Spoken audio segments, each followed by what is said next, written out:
In this video, I'm going to give you a tour of my at-home YouTube studio setup.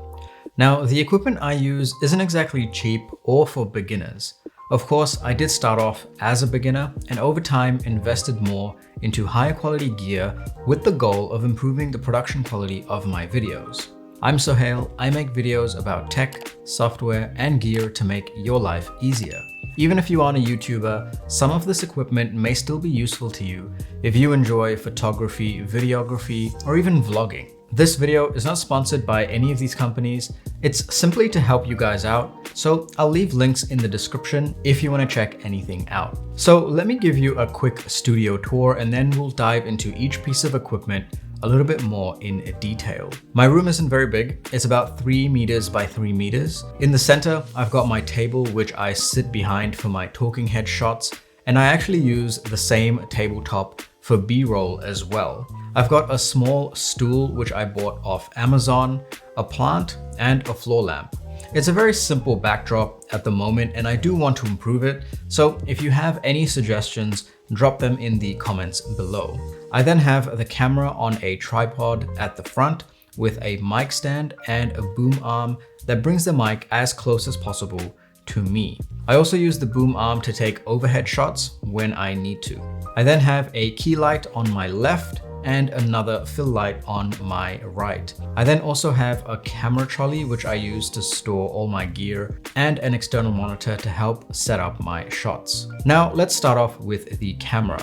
I'm using the Sony A7III full frame mirrorless camera. Now this is one of Sony's older models in their full frame Alpha 7 series, which is a good thing if you're looking for an entry-level camera as it's a lot more affordable.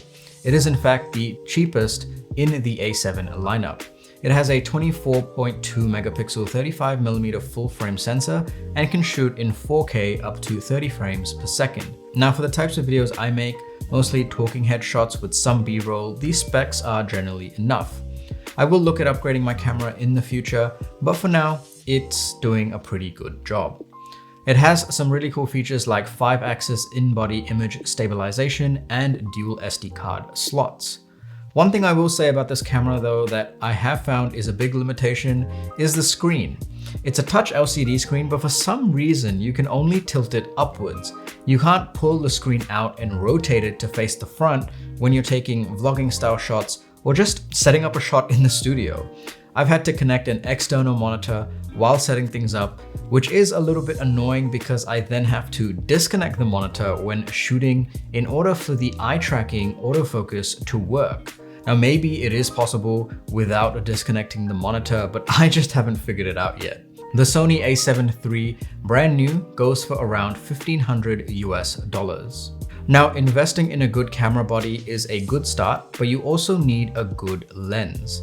Now I have 3 lenses which I use for various purposes. I have a 50mm f1.8 Sony prime lens, a Tamron 28 to 75mm f2.8 zoom lens, and a Viltrox 20mm f2.8 wide-angle lens. The prime lens is what I use for taking my talking head shots in the studio. The 50mm focal length combined with the f1.8 aperture gives the shot a nice natural look with a true-to-life perspective. Basically, that means that it doesn't distort my face and gives the shot a flattering portrait-style look. The f1.8 aperture gives the shot a nice amount of subject separation, blurring the background slightly. Now you may not notice that so much in my shots as I'm limited with the depth in my room, but it still does a really good job of keeping focus on the subject. This lens goes for around $230 US. The Tamron zoom lens is what I primarily use for all my B-roll shots.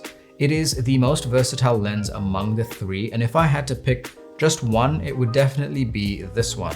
It has a high speed and high precision autofocus motor, which is actually pretty quiet.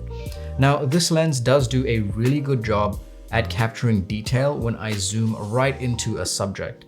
It lets me capture close-ups of the products I review, but it can also double as my main camera lens, which I have been experimenting with a little. This Tamron lens goes for around $699 US. Finally, the Viltrox wide-angle lens is one I picked up for vlogging. The 20mm focal length lets me comfortably hold the camera in front of me without stretching my arm out too far. The 50mm lens is of course too zoomed in, and even though I could get by with the Tamron lens at 28mm, it is significantly heavier, so for vlogging, the Viltrox lens is ideal. It's also the cheapest lens out of the three at just $176 US. Now, the tripod I'm using is the K&F Concept Tripod, which I picked up from Amazon. It's a very steady tripod, and what I really liked about this design was the 360-degree ball head mount. Not only does it make adjusting the camera easy, but it allows you to take really smooth panning shots as well.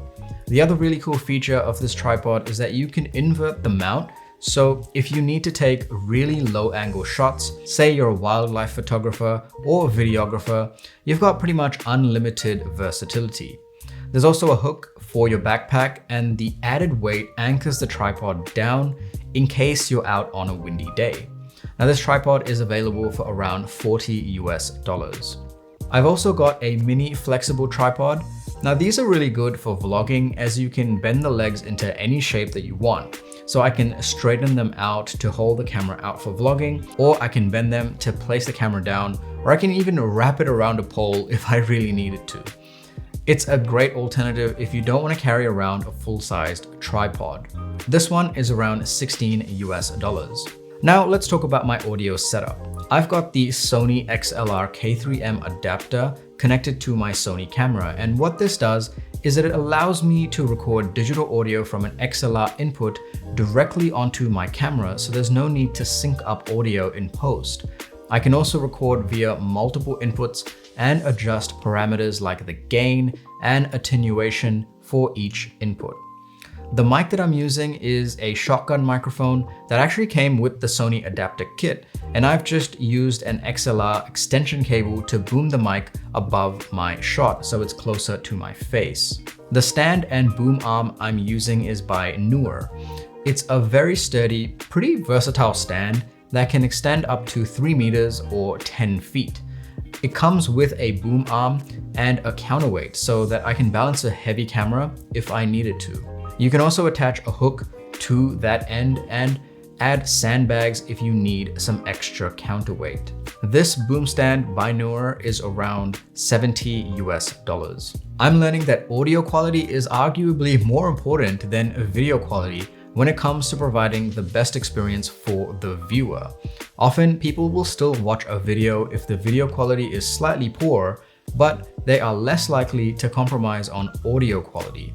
Regardless, I'm trying to achieve the best of both. Now, when it comes to achieving a clean studio style shot like this, having a fancy camera definitely helps, but good lighting is just as important. Lighting can completely transform the look and feel of your video.